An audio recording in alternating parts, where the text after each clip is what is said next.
చాటించుడి మనుష్య జాతికే సునామము, చాటించుడి అవశ్య యేసు ప్రేమ సారము. జనాదులు విశేష రక్షణ సునాదము వేణు పర్యంతము. చాటుదాము చాటుదాము చాటుదాము చాటుదాము చాటుదాము చాటుదాము శ్రీ యేసు నామము.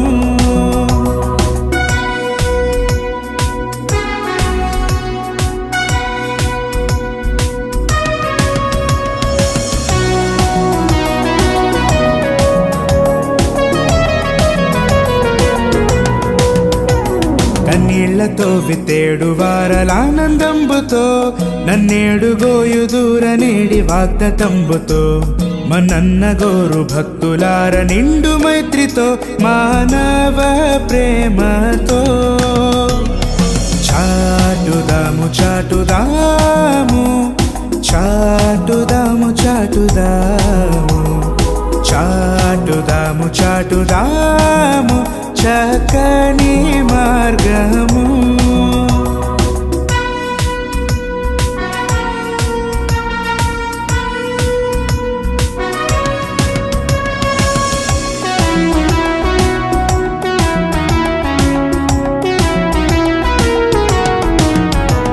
సమీపమందు నుండునేమో చావు అంటూ ప్రార్థన చేస్తున్నాం. పరమ తండ్రి, ఆమె. క్రీస్తునందు ప్రియటువంటి దేవుని బిడ్డలారా, యేసుక్రీస్తు నామమున మీ అందరికీ వందనాలు తెలియజేస్తున్నా. దేవుడిచ్చిన మహాకృపను బట్టి, ప్రేమను బట్టి అతి సంతోషముతో గంభీరముగా యూత్ సండే మన యవ్వన బిడ్డలు జరిపి దేవుని నామానికి మహిమకరముగాను, బిడ్డలకి ఆశీర్వకరముగాను, సంఘానికి దీవెనకరముగా గత ఆదివారం మనము సంతోషపడ్డాం. ఈ దినము త్రిత్వములోని 17వ ఆదివారంలోకి మనం వచ్చాం. తన ఉచితమైనటువంటి ప్రేమ మన మీద అనుగ్రహింపచేసి మనల్ని ఆయన సన్నిధానానికి పిలిచిన దేవుడు నమ్మదగిన దేవుడు. కనుక నమ్మదగిన దేవునికి మనము ప్రతినిత్యము కూడా కృతజ్ఞతాస్తులు చెల్లించేటువంటి వారుగా మనమున్నాం. ఈనాటి మన అంశం ఏంటంటే, త్రిత్వం తర్వాత 17వ ఆదివారంలో పిలుపుకు తగినట్లుగా నీ ఉన్నావా? పిలుపుకు తగినట్లుగా నీవు ఉన్నావా?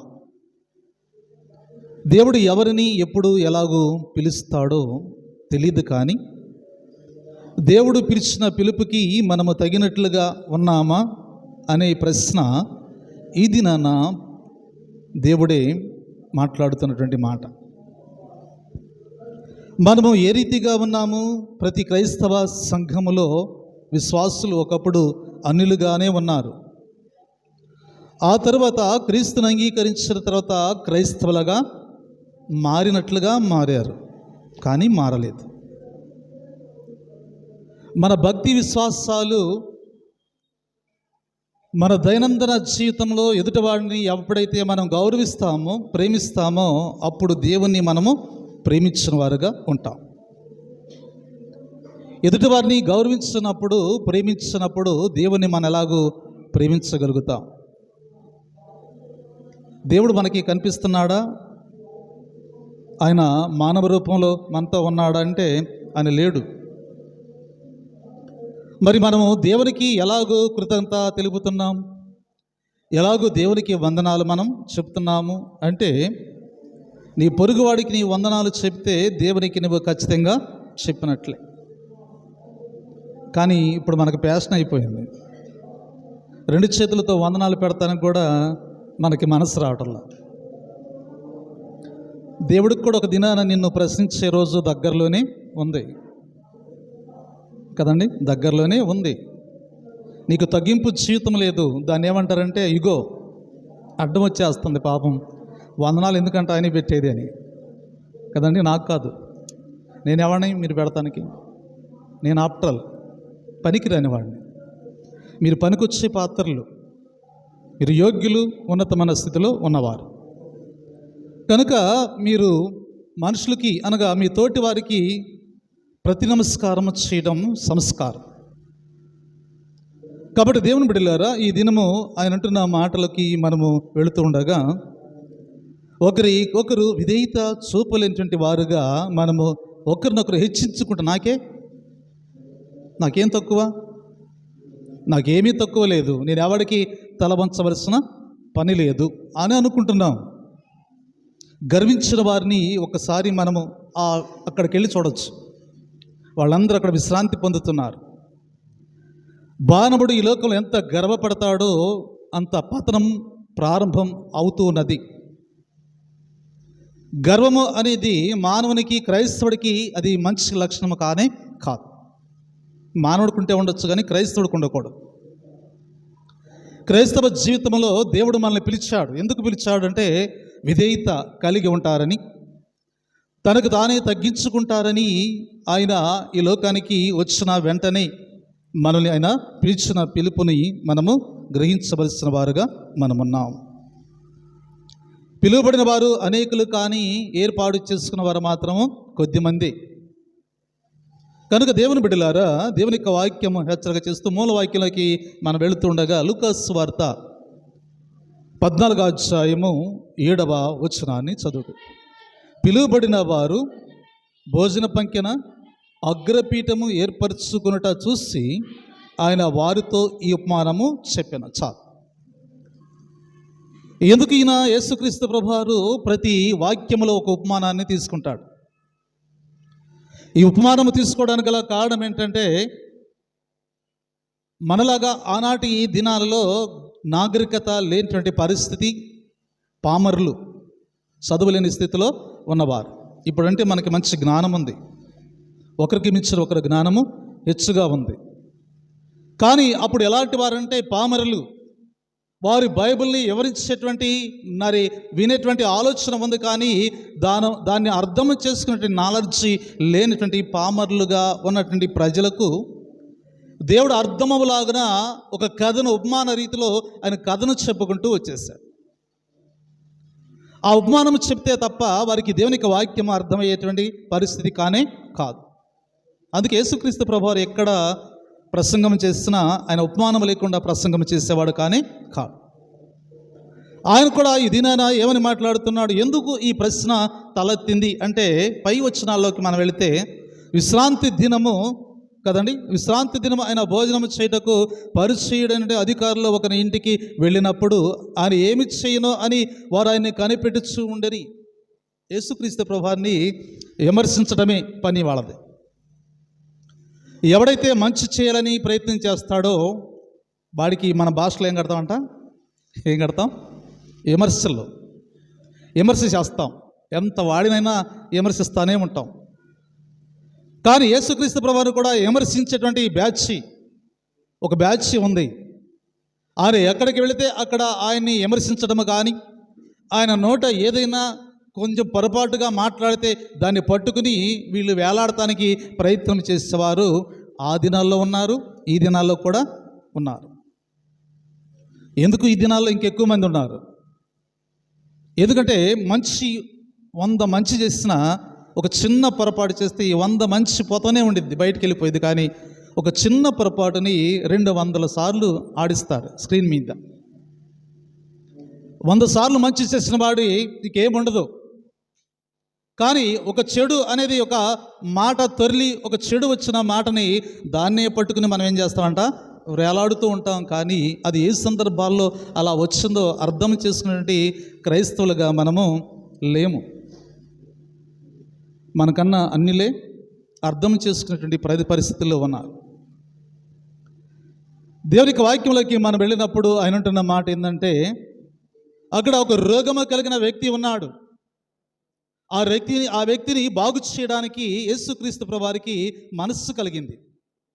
ఆ మనస్సు కలిగి వ్యాధిలో ఉన్నటువంటి ఆ వ్యక్తిని బాగు చేయడానికి మనస్సు కలిగినప్పుడు ఆ వ్యాధిని బాగు చేయడానికి ఆయన సిద్ధపడి బాగు చేస్తే వాళ్ళు అంటున్నటువంటి మాట ఏంటంటే, విశ్రాంతి దినము కదా, మోషే ధర్మశాస్త్రం ప్రకారము ఏ పని చేయకూడదు కదా, నీవు ఎలాగూ చేయగలిగావు? ఇది మోషే ధర్మశాస్త్రానికి విరోధము కాదా అని అంటున్నారు. అందుకే ఆయన మరొక కింద వచనంలో మాట్లాడుతున్న మాట మనం గమనించినప్పుడు ఆయన అంటున్నమాట, ఎవని గాడిదనైనను ఎద్దైనను గుంటలో పడిన ఎడల విశ్రాంతి దినము దాన్ని పైకి తీయడా అని వారిని అడిగాను. దానికి వారు సమాధానము చెప్పలేదు. అది విశ్రాంతి దినమే. ఒక గాడిదైనను ఒక ఎద్దైనను గుంటలో పడిపోతే దాని ప్రాణాలని కాపాడవా? నీవు విశ్రాంతి దినమని విడిచిపెట్టేస్తావా? విశ్రాంతి దినమని నువ్వు భోజనం చేయకుండా మానతావా? మానం. విశ్రాంతి దినము అక్కరలో ఉన్న వారిని అవసరతలను తీర్చడానికే విశ్రాంతి దినం. కాబట్టి ఇక్కడ ఆ వారిని గురించి ఈ ఉపమానాన్ని వారి మనస్సును గుర్తెరిగిన వాడుగా మనము మనుషులం, ఎవరి మనస్సు వారికి తెలియదు, ఒకరి మనసు ఒకరికి తెలియదు, కానీ ప్రభువుకి అన్నిటికీ తెలుసు. కాబట్టి వారి మనసును గుర్తెరిగిన వాడుగా వారిని గురించి ఈ ఉపమానము చెప్తున్నాడు. ఎందుకు చెప్తున్నాడంటే అక్కడ ఉన్నవారు హెచ్చించుకుంటున్నారు, మేమే గొప్పవారము అనుకుంటున్నారు. కానీ వారి గురించి ఈ మాట చెప్తూ ఆయన అంటున్న మాట మనం ఒకసారి ఇందాక చదువుకున్నటువంటి పాఠ్య భాగంలో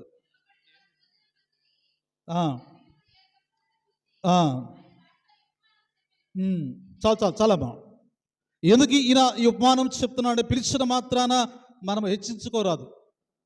ఎవడైనా మనకు భోజనానికి పిలిస్తే కదండి, మనతో పాటు చాలామందిని భోజనానికి పిలిచాడు యజమానుడు.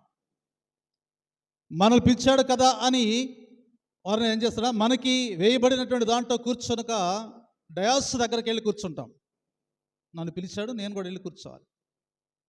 నీతో పాటు ఇంకొక వ్యక్తిని పిలిచాడు భోజనానికి, ఆయన్ని పిలిచినప్పుడు కూడా ఒకవేళ పిలిచిన వాడు ఆయన దగ్గరికి వెళ్ళి, అయ్యా నువ్వు ముందుకొచ్చి కూర్చో అని ఆయన తీసుకొచ్చినప్పుడు, నిన్ను పిలవకుండా నువ్వు ముందు కూర్చున్నప్పుడు, అయ్యా నువ్వు లేచి స్థలం ఇవ్వు అంటే నువ్వు కిందికి వచ్చినప్పుడు సిగ్గుపడతావా లేదా? ఇప్పుడు నువ్వు తగ్గించుకున్నావా, హెచ్చించావా?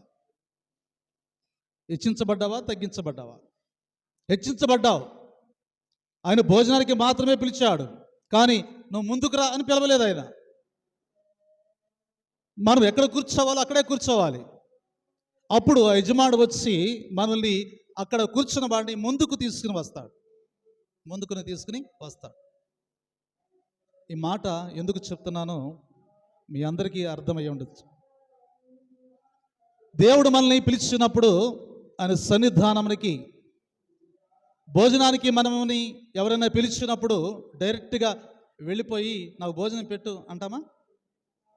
మేము బయట కాసేపు కూర్చుంటాం. వారు దాన్ని సిద్ధపరిచిన తర్వాత వారు ప్రేమతో ఏం చేస్తారంట, అయ్యా లోపలికి రండి అని చెప్తారు.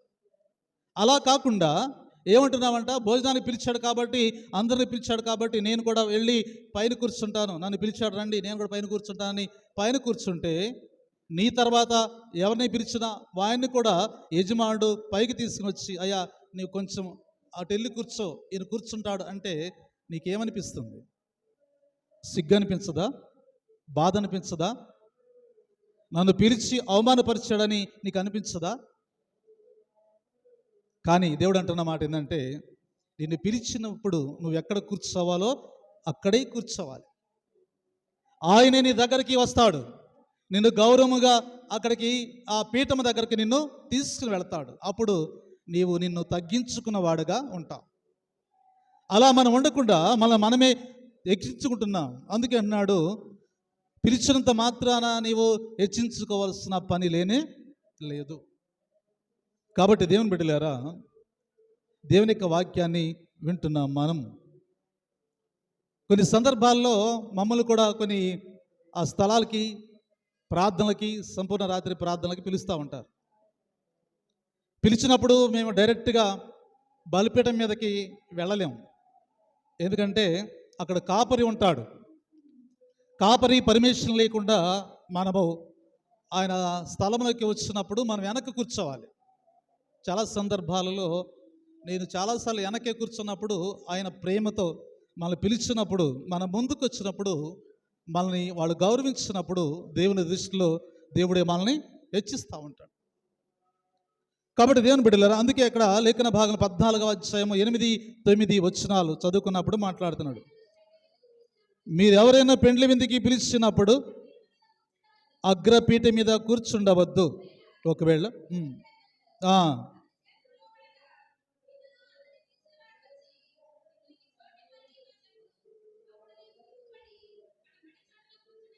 చాలు. అప్పుడు నువ్వు సిగ్గుపడి ఎక్కడికి వెళ్తావంట? కడపటి చోటికి. ఎక్కడ కూర్చోవాలో అక్కడికి మళ్ళీ తిరిగి వెళ్ళిపోతావు. అదే మొదట్లో కూర్చుంటే కదండి, అదే మొదట్లో కూర్చుంటే ఏం చేస్తాడంట? నిన్ను గౌరవంగా పిలుస్తాడు. నిన్ను గౌరవంగా పిలిచినప్పుడు నీ గౌరవం పెరిగిద్ది. నీవు తగ్గించుకున్నావు కనుక దేవుని దృష్టిలో హెచ్చించబడతా. కాబట్టి అందుకే దేవుడు మనల్ని ఎందుకు పిలిచాడో తెలియదు, కానీ ఆ పిలుపుకి సమాధానముగా మనం ఉండాలి తప్ప అసమాధానముగా మనం ఉండకూడదు. కాబట్టి దేవుని బిడ్డలారా, దేవుని యొక్క వాక్యాన్ని వింటున్న మనము మరలా 10వ వచనంలో మాట్లాడుతూ ఉన్నాడు.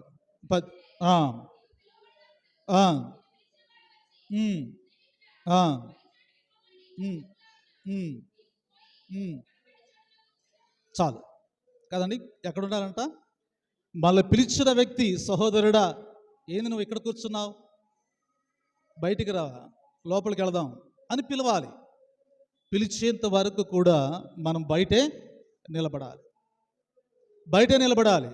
చాలా సందర్భాల్లో నేను మీ గృహాలకు వచ్చినప్పుడు మీరు గమనిస్తారో లేరో నాకు తెలియదు, కానీ నేను మాత్రం ఎక్కువగా బయటే నిలబడి కేకేస్తా. వాళ్ళు లోపలికి పిలిచేంత వరకు నేను లోపలికి వెళ్ళను. బాగా అన్యోన్యముగా ఉన్న వారైతే వాళ్ళు పిలవకుండానే నేను వెళ్ళిపోతా. ఎందుకంటే వారు నన్ను ప్రేమిస్తారు, గౌరవిస్తారు కనుక. కాబట్టి దేవుని బిడ్డలారా, దేవుని యొక్క వాక్యములో ఆయన అంటున్నటువంటి మాట కూడా అదే. ఏమని మాట్లాడుతున్నారంటే 10వ వచనంలో అంటున్నాడు, అయితే నీవు పిలువబడినప్పుడు నేను పిలిచిన వాడు వచ్చి, స్నేహితుడా పై చోటికి పొమ్మని నీతో చెప్పులాగున నీవు పోయి కడపడి చోటుని కూర్చుండుము. అప్పుడు నీతో కూడా కూర్చున్న వారందరి ఎదుట నీకు ఘనత కలుగును అని చెప్పు. ఒక సందర్భంలో పాస్టర్ గారిని ఇలాగే మాట్లాడే నేను పిలవకుండానే వచ్చేసేవేంటి అని అన్నా. నేను పిలవాలి కదా వాక్యం చెప్పడానికి, మరి పిలవకుండానే వచ్చేసేవే కదండి. దేవునికి ఘనత కావాలి, మన ద్వారా దేవునికి మహిమ కావాలి. నువ్వెంత మాత్రము భార్యవైతే లోక సంబంధమైనది, కానీ అక్కడ దేవుని సన్నిధి ఉన్నప్పుడు నేను కాపరిని, నేను పిలిచేంత వరకు నీవు రాకూడదు. కానీ నీవు వచ్చావు, కానీ దీనిలో పోగొట్టుకుంటావు, జాగ్రత్త అని నేను ఆ రాత్రి ఆమెను హెచ్చరిక చేశాను. అడగండి, మీరే చెప్పేది. ఎందుకు చెప్తున్నానంటే, మానవుని జీవితంలో ఎంత గొప్పవారు స్నేహితుడైనా సరే, మనము పిలిచేంత వరకు, అది మన ఇంట్లో వరకే. దేవుని సన్నిధికి వచ్చేటప్పటికి మనం ఎలా ఉండాలంటే, మనము పిలిచేంత వరకు అతను వెనక కూర్చున్నప్పుడు, అతని గౌరవంగా మనము ముందుకు పిలిచినప్పుడు, వచ్చినప్పుడు అతనికి గౌరవం కలుగుతుంది, దేవుని నామానికి మహిమ కలుగుతుంది. దేవుడు ఆ వ్యక్తిని హెచ్చిస్తాడు, ఎందుకంటే అతను తగ్గించుకున్నాడు కాబట్టి. అలాంటి స్థితి మనము కలిగి ఉండాలి. కాబట్టి దేవుని బిడ్డలారా, మనము ఎప్పుడైతే తగ్గించుకుంటామో అప్పుడు మనము హెచ్చించటువంటి బడివారుగా మనం ఉంటామని చెప్తున్నాడు. అందుకే ఇక్కడ సామెతల గ్రంథంలో ఒక మాట చెప్తున్నాడు. సామెతల గ్రంథము 25వ అధ్యాయము 7వ వచనాన్ని చదువుకుందాం.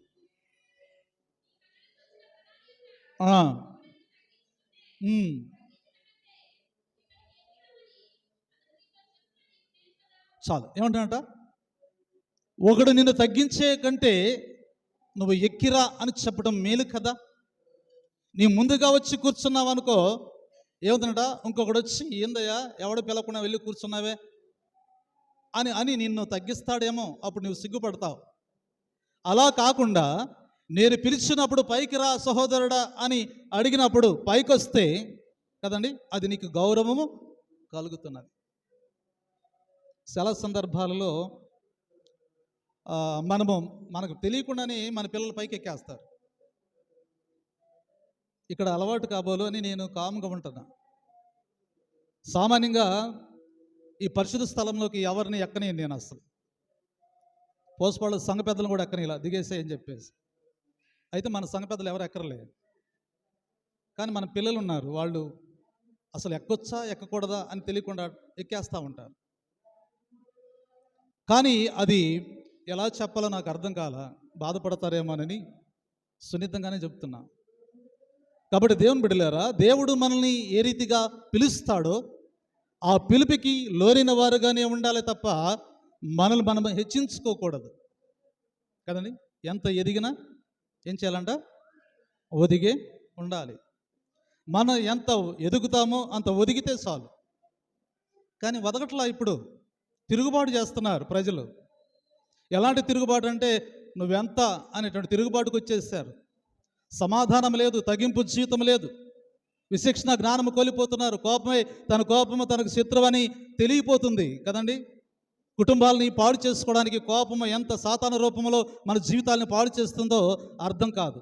ఆవేశంలో ఉన్నప్పుడు మంచి చెబితే ఎవరికి అర్థం కాదు. ఆవేశం అంతా దిగిపోయిన తర్వాత అప్పుడు నీవు నిజముగా క్రైస్తవరాలవైతే ఆలోచన కలిగితే అప్పుడు ఆలోచిస్తావు, నేను ఎంత పొరపాటు చేశాను అని ఆలోచనలోకి వెళ్తాం. కాబట్టి దేవుని బిడ్డలారా, అందుకే దేవుడు మనల్ని పిలిచినంత మాత్రాన మనం హెచ్చించుకోకూడదు, మనమే తగ్గించుకోవాలి. అలా తగ్గించుకున్నప్పుడే పరిచర్య. యేసుక్రీస్తు ప్రభువారు చాలా గొప్ప దేవుడు. ఆయన కింగ్, రాజు, యూదులకే రాజు. అలాంటి వ్యక్తి మన పాదాలు కడుగుతున్నాడే. ఆయన ఎంత తగ్గించుకున్నాడండి కదండి. ఎందుకు పనికిరానిది పామరులైనటువంటి శిష్యుల యొక్క పాదాలు కడిగి తన నడుము కట్టిన తువాలతో పాదాలు తుడిసి ఆయన చివరి రాత్రి భోజనాన్ని వారి కొరకు సిద్ధపరిచి, స్నేహితుడా నేను మీతో కూడా కలిసి చివరి రాత్రి మీతో భోజనం చేస్తున్నాను అని చెబుతున్నటువంటి ఆ వ్యక్తి తను తాను ఏ రీతిగా తగ్గించుకున్నాడో ఒక్కసారి మనం ఆలోచన చేసేటువంటి వారుగా మనం ఉండాలి. కాబట్టి దేవుని బిడ్డలారా, దేవుని యొక్క వాక్యమును మనం ఏం చేస్తున్నాం? రోమాపత్రికలో మాట్లాడుతున్నాం. రోమాపత్రిక 12వ అధ్యాయము 3వ వచనములోకి వెళదాం.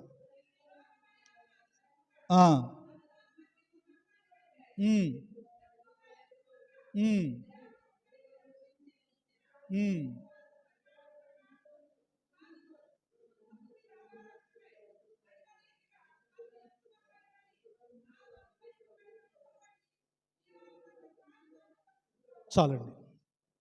తను తాను హెచ్చించుకొనదగిన దానికంటే ఎక్కువగా హెచ్చించుకొనక దేవుడు ఒక్కొక్కరికి విభజించి ఇచ్చిన విశ్వాస పరిమాణము ప్రకారము స్వస్థత బుద్ధి గలవారొకడు తగిన రీతిగా తాను ఎంచుకొనవలెను.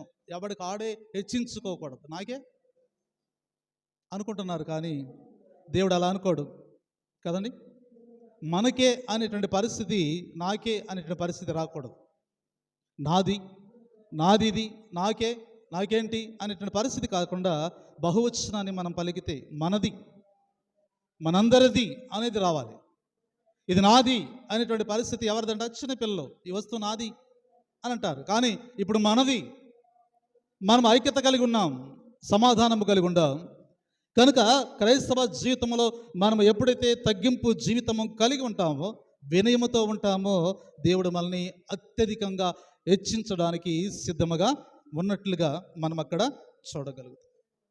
కాబట్టి దేవుని బిడ్డలారా, ఆయన అంటున్నట్టు మాట ఏంటంటే, పేతురు రాసినటి 2వ పత్రికలో 1వ అధ్యాయము 10వ వచనంలో మాట్లాడుతూ ఉన్నాడు.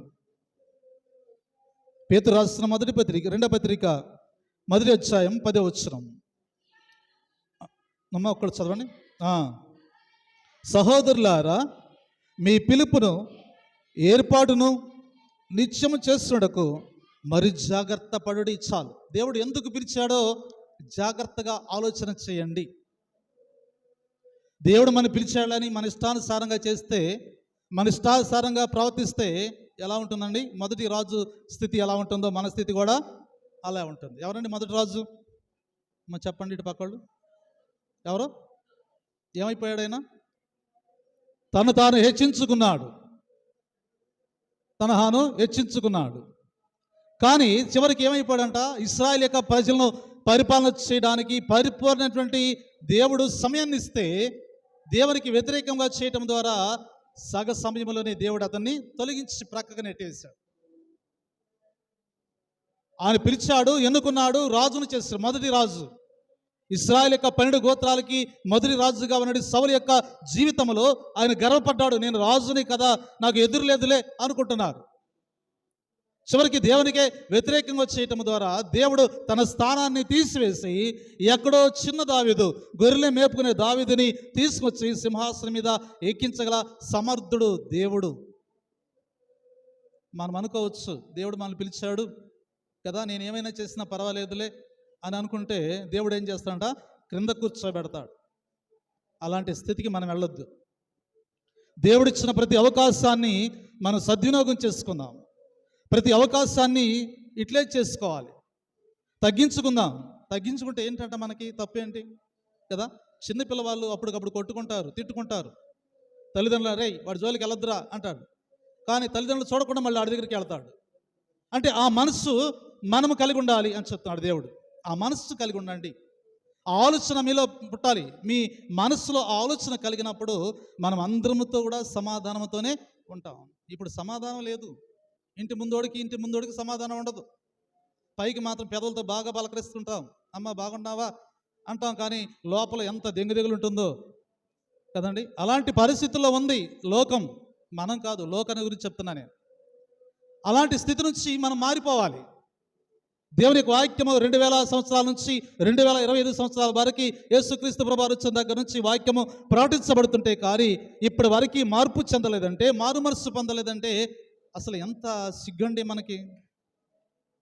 మీ పిల్లవాడిని 1వ తరగతిలో ఉంచొచ్చుగా, PhD దాకా ఎందుకు పంపిస్తున్నారు కదండి.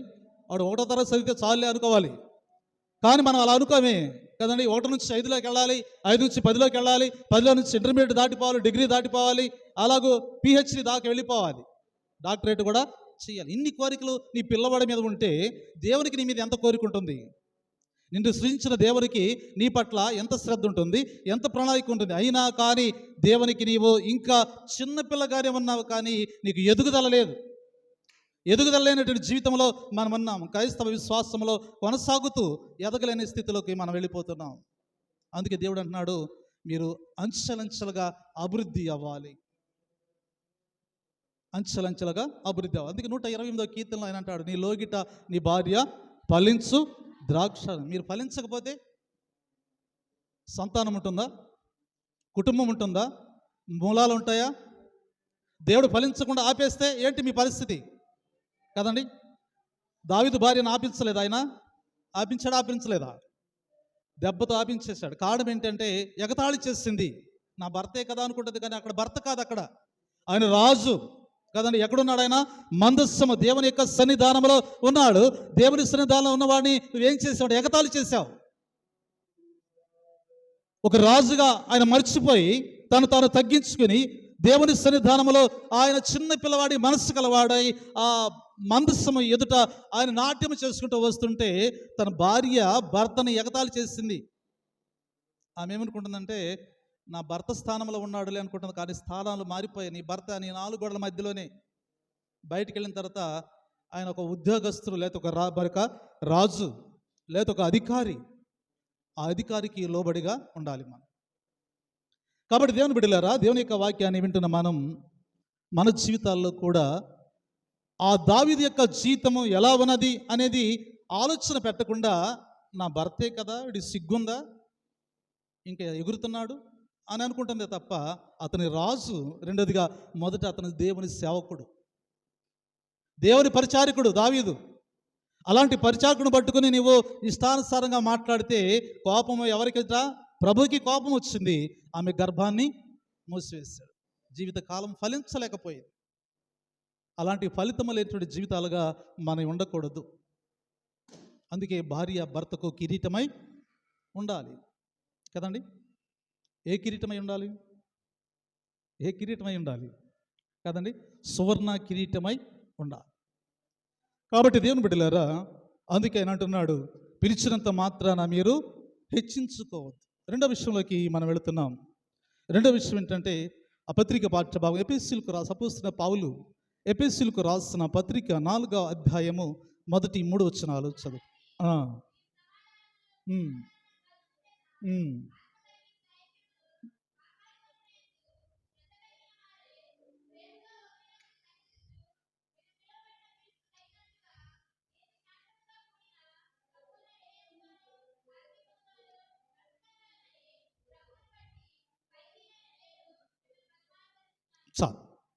చూడండి, ఇక్కడ పౌలు గారు ఎఫెసీ సంఘానికి ఆ సంఘ బిడ్డల గురించి ఒక మాట చెప్తున్నాడు. అయ్యా, మీరు ఈ సంఘంలో ఎలా ఉన్నారో ఆయన గమనిస్తున్నాడు. ఆయన ప్రతి స్థలానికి వెళ్ళినప్పుడు ఒక సంఘాన్ని స్థాపించి అక్కడ దేవుని యొక్క స్వార్థను ప్రకటించుకుంటూ సంఘ సభ్యుల మనస్తత్వాల్ని ఆయన కనుగొని వారి మనస్తత్వానికి సరినట్లుగా సమాధానము స్వార్థను ప్రకటించుకుంటూ వాళ్ళని గద్దిస్తూ వాళ్ళని హెచ్చిస్తూ ఉన్నాడు. అలాంటి సందర్భాలలో ఎఫెసీ సంఘానికి ఆయన వచ్చి ఆయన మాట్లాడుతున్న మాటని పిలువబడిన పిలుపుకి తగినట్లుగా ఉండాలి అని చెప్తున్నాడు.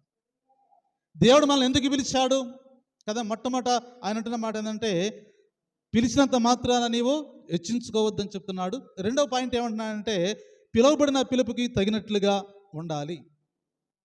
అలా ఉండటానికి కారణం ఏంటి? ఎలా ఉండాలి మనం? దేవుడు మనల్ని పిలిచాడు, మనం ఎలా ఉండాలి? పిలుపుకు తగినట్లుగా ఉంటున్నామా లేదా? రక్షణ పొందిన తర్వాత ఎలా ఉన్నాము? రక్షణ పొందకముందు ఎలా ఉన్నాము? బాప్తిసం పొందిన తర్వాత ఎలా ఉన్నాము? బాప్తిసం పొందకముందు ఎలా ఉన్నాము? మారు మనస్సు పొందకముందు ఎలా ఉన్నాము?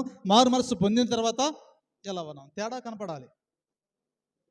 ఆ తేడా మనలో ఉంటే మనకు కాదు కనిపించేది, మనల్ని చూసిన వ్యక్తికి కనబడాలి. మనం చూసిన వ్యక్తికి కనబడాలి. నిజంగా వీడు మార్పు చెందకముందు ఎలా ఉన్నాడు, ఇప్పుడు ఎలా ఉన్నాడు? దీనికి ఉదాహరణ ఎగ్జాంపుల్ ఏంటంటే, మనకి బైబిల్లో పౌలే కదా. సౌలుగా ఉన్నప్పుడు ఆయన ఎలా ఉన్నాడు, కానీ పౌలుగా ఉన్నప్పుడు ఆయన ఎలా ఉన్నాడు అంటే, సౌలుగా ఉన్నప్పుడు చాలా దుర్మార్గుడు, ఎవరిని లెక్క చేయలేదు, ఎదిరించలేదు. నాకెంత, నా చేతి కింద వీడెంత అని గర్వపడ్డాడు కదండి. గుర్రాలతో తొక్కించాడు. బలము కలిగిన వాడుగా, యుద్ధవీరుడిగా ఉండి ఆయన ప్రతి వాడి మీదకి వెళ్ళిపోయి హత్యలు, మానభంగాలు, మరి దుర్గమానమైన మరి కార్యాలు చేసినటువంటి వ్యక్తి తను తాను ఏ రీతిగా ప్రభు దర్శనాన్ని చూసిన తర్వాత తగ్గించుకున్నాడంటే అంత తగ్గించుకున్నాడు. ఇప్పుడు పౌల్ని కదిలిస్తే ఏమంటాడు? ఒకే ఒక మాట అంటాడు, నేను చనిపోతే క్రీస్తు కొరకే, బ్రతికితే క్రీస్తు కొరకే. సావైనా నాకు లాభమే, ప్రభులో నేను చనిపోతే ఏమి నాకు లాభమే. ఎందుకంటే ప్రభు కుడి పరిస్థితి నేను ఉంటాను. ఆ ధైర్యం ఆయనకు ఉంది, కానీ మనకు లేదే. చనిపోతే ఎక్కడికి వెళ్తాం మనం? ఎవడైనా చెప్పగలుగుతాడా గుడి మీద చేసుకుని, అయ్యా నేను దేవుని సన్నిధికి వెళ్తానని? ఎవడం చెప్పలేం. ఎందుకంటే ఆ ధైర్యం మనకు లేనే లేదు. కానీ ఇక్కడ ఏమంటాడంటే, పిలువబడిన పిలుపుకి తగినట్లుగా ఉండాలంటే మనలో ఏముండాలంట? మొట్టమొదటిగా ఏముండాలంట? సమాధాన బంధం చేత ఆత్మ కలిగించు ఐక్యతను కాపాడువారుగా ఉండాలి. ఎలా ఉండాలి? సమాధానము లేదు మనలో. ఇప్పుడు సమాధానం లేదు, దేశాల్లోనే లేదు, కుటుంబాల్లో కూడా లేదు సమాధానం. కానీ భార్యాభర్తల మధ్య సమాధానం ఉండలేదు, బిడ్డల మధ్య, తల్లిదండ్రుల మధ్య సమాధానము ఉండలేదు. పేరుకు మాత్రమే కొడుకు, పేరుకు మాత్రమే తండ్రి, మరి పలుకులు లేవు, మాట్లాడుకోవడాలు లేవు, సమాధానాలు లేవు. కానీ మళ్ళీ ప్రార్థనకు వస్తాం కదా. ప్రార్థనకు వచ్చిన వాడికి సమాధానం లేకపోతే ఎలాగండి కదండి. ప్రార్థనకు వచ్చే వారికి సమాధానం కావాలి. దేవుని ఎదుట నువ్వు దొంగవైపోతున్నావు, కానీ దేవుని ఎదుట యథార్థవంతుడిగా నీవు ఉండాలి. సమాధానం లేకపోతే మన జీవితాలు పతనమైపోతాయి. కాబట్టి దేవుని బిడ్డల రెండవ విషయం, శ్రద్ధ కలిగిన వారై మీరు ఉండాలి. ఏ శ్రద్ధ కావాలంట? ఏ శ్రద్ధ కావాలి? సంఘములో శ్రద్ధ కలిగి ఉండాలి, భర్త ఎడల శ్రద్ధ కలిగి ఉండాలి, కుటుంబం ఎడల శ్రద్ధ కలిగి ఉండాలి, బిడ్డల ఎడల శ్రద్ధ కలిగి ఉండాలి. ఇలా ఉండగలిగినటువంటి వారుగా ఉండాలని క్రైస్తవుల్ని దేవుడు హెచ్చరిక చేస్తూ, మూడోది ప్రేమ కలిగిన వారై ఉండాలి. నాలుగోది ఒకరిని ఒకరు సహించుకుంటూ ఉండాలి. ఒకరి తప్పులు ఒకరు హెచ్చించుకోకూడదు. నువ్వు తప్పు చేసావు, నేను తప్పు చేస్తానంటే కదా, అది కుదరదు. దాన్ని మనం ఏం చేయాలంట? అలా చేయటం మంచిది కాదయ్యా. మనము క్రైస్తవులము, దేవుడు మనల్ని చూస్తున్నాడు, దేవుడు మనల్ని శపిస్తాడయ్యా, శాపానికి మనము గురి కాకూడదు, అలా చేయొద్దయ్యా, మనము సమాధానంతో ఉండాలి అని చెప్పుకునేటువంటి స్త్రీగాను, కుటుంబ సభ్యులుగాను, కుటుంబ యజమానుగాను నీ ఉండాలి. అలా ఉండకపోతే మనకు సమాధానం అనేది ఉండదు. కాబట్టి ఇక్కడ నాలుగో విషయం మాట్లాడుతున్నాడు. ఐదో విషయం, దీర్ఘశాంతము కలవారై ఉండాలి కదండి. శాంతమ్మ అని పేరు పెట్టుకుంటారు, శాంతమే ఉండదు కదండి. శాంతం ఉండదు, పేర్లు మాత్రం గొప్పగా పెట్టుకుంటాం, కానీ అశాంతి ఎక్కువ. శాంతి కలిగి ఉండాలి, సమాధానంతో ఉండాలి కదండి. ఒకరిలా ఒకరు సమాధానం, ఆప్యాయత ఉండాలి. శాంతం అంటే పీస్, సమాధానంతో ఉండాలి. కాబట్టి దేవుని బిడ్డలారా, దేవుని యొక్క వాక్యాన్ని వింటున్న మనము 6వ విషయం మాట్లాడుతున్న మాట ఏంటంటే సంపూర్ణ వినయము కలిగిన వారై ఉండాలి. వినయము అంటే విధేయత, లేకపోతే తగ్గింపు జీవితం. ఎవడండి తగ్గింపు జీవితం కలిగి ఉన్నాడు? ఎవడ పడితే వాడు ఇచ్చించుకుంటున్నాడు కదండి. రేపో మాపో వెళ్ళిపోతాం అనుకున్న వాడు కూడా ఇచ్చించుకున్నాను నాకే అనుకుంటాను కదండి. అలా ఇచ్చించుకుంటూ నాకే, నా కొడుకున్నాడు, కోడలతో నాకు పని ఏమింది అని ఇచ్చించుకుంటున్నాను తప్ప కోడలు నీ కూతురని నీకు తెలియదా? నువ్వు కూడా ఒకప్పుడు కోడలువేక కదండి. ఆమె బాధ నీకు తెలియదా? నువ్వు కూడా బాధలు పడొచ్చావుగా. నీ అత్త కింద నీవు కూడా బాధలు పడొచ్చావు. ఇప్పుడు కోడల్ని ప్రేమించలేవా? కూతురులాగా సంతోషపెట్టలేవా? నీ కొడుకు భార్య కదా, ఎందుకు నువ్వు ఆమె ఒక చూపు చూస్తావు? దేవునికి వాక్యం చెప్తున్నా, నేను కాదు మాట్లాడుతుంది. అందుకే దీర్ఘశాంతము కలవారై మీరు ఉండండి అని చెప్తున్నాడు. అందుకే మనం ఏం చేస్తామంట, దేవుడు మళ్ళీ ఎందుకు పిలిచాడంటే సంపూర్ణ విధేయత. 7వదిగా మాట్లాడుతున్నాడు, సాత్వికముగా ఉండాలి. సాత్వికముగా ఉండాలి. ఆయన పిలిచిన పిలుపుకి తగినట్లుగా ఉండాలి అంటే ఈ 7 విషయాలు మనలో ఉండాలి. మొదటి విషయం ఏంటంట, సమాధానముతో ఐక్యత కలిగి ఆత్మలు కలిగి మనము ఉండాలి. 2వదిగా శ్రద్ధ కలిగిన వారమై ఉండాలి. 3వదిగా ప్రేమ కలిగిన వారై ఉండాలి. 4వదిగా ఒకరికొకరు సహించుకుంటూ ఉండాలి. 5వదిగా దీర్ఘశాంతము గల వారమై ఉండాలి. 6వదిగా సంపూర్ణ వినయము కలిగిన వారమై ఉండాలి. 7వదిగా సాత్వికము కలిగిన వారమై మనం ఉండాలి. ఇవన్నీ మనలో ఉంటే అప్పుడు దేవునికి మనం ఇష్టంగా ఉంటాం. ఇవన్నీ లేకుండా నేను దేవుని సన్నిధికి వెళ్తున్నాను, దేవునికి వాక్యం వింటున్నాను, వస్తున్నాను, వెళ్ళిపోతున్నానంటే ప్రయోజనం ఉండదు కదండి. ఒక ట్యాబ్లెట్ మనం వేసుకున్నామంటే దాని మీద నమ్మకంతో వేసుకుంటే జ్వరం తగ్గిద్ది. ఇది తగ్గదు నాకు కదండి, ఇది తగ్గదు, అసలు నాకు తగ్గట్లా అంటే ఇక తగ్గదు అది కదండి. దాన్ని పరిపూర్ణంగా మనం వేసుకున్నప్పుడు ఇది తగ్గిద్ది అని మనలో నమ్మకం కలిగినప్పుడు ఖచ్చితంగా ఆ మెడిసిన్ మనకు పనిచేస్తుంది. రాత్రి కూడా వేసుకున్న ఇది తగ్గనే తగ్గల, తీసి పక్కన పెట్టు అంటే తగ్గిద్దా? తగ్గదు. అది వేసుకున్నప్పుడు తగ్గిద్ది అనే నమ్మకం మనలో కలిగితే ఖచ్చితంగా అది తగ్గిద్ది. ఇది తగ్గదు అంటే తగ్గదు.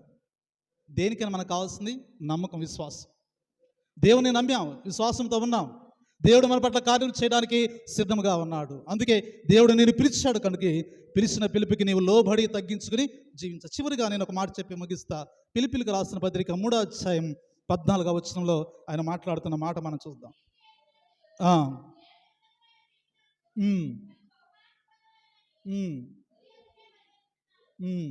చాలు కదండి, చాలమ్మా. మనము గురి ఎద్దకే పరిగెడుతున్నాం. ఆయన పిలిచిన పిలుపుకి మనము లోబడిన వారుగా ఉంటే మనం ఎక్కడ పరిగెడతాం? గురి ఎద్దకి. దేవుడు ఎక్కడైతే వెళ్ళమంటాడో అక్కడికే వెళతాం. దేవుడు ఏది చెప్తాడో అదే చెప్తాం, అదే వింటాం కదండి. దేవుడు చెప్పింది చేసినటువంటి ధన్యులు బైబిల్ ముఖంలో చాలామంది ఉన్నారు. దేవుడు చెప్పిన స్థలానికి వెళ్ళారు. వారిలో ప్రాముఖ్యమైన వ్యక్తి అబ్రహామే. ఎడారి ప్రాంతానికి వెళ్ళిపోయాడు. ఏమీ లేని ప్రాంతానికి, నీరు లేవు కదండి, నీళ్లు లేవు, తాగడానికి నీళ్ళు లేవు, తినడానికి తిండి లేదు, పంటలు లేవు. ఎడారి ప్రాంతానికి ప్రభు వెళ్ళమంటే భార్యని వెంట పెట్టుకుని వెళ్ళిపోయాడు. ఆ భార్య కూడా ఏమంది?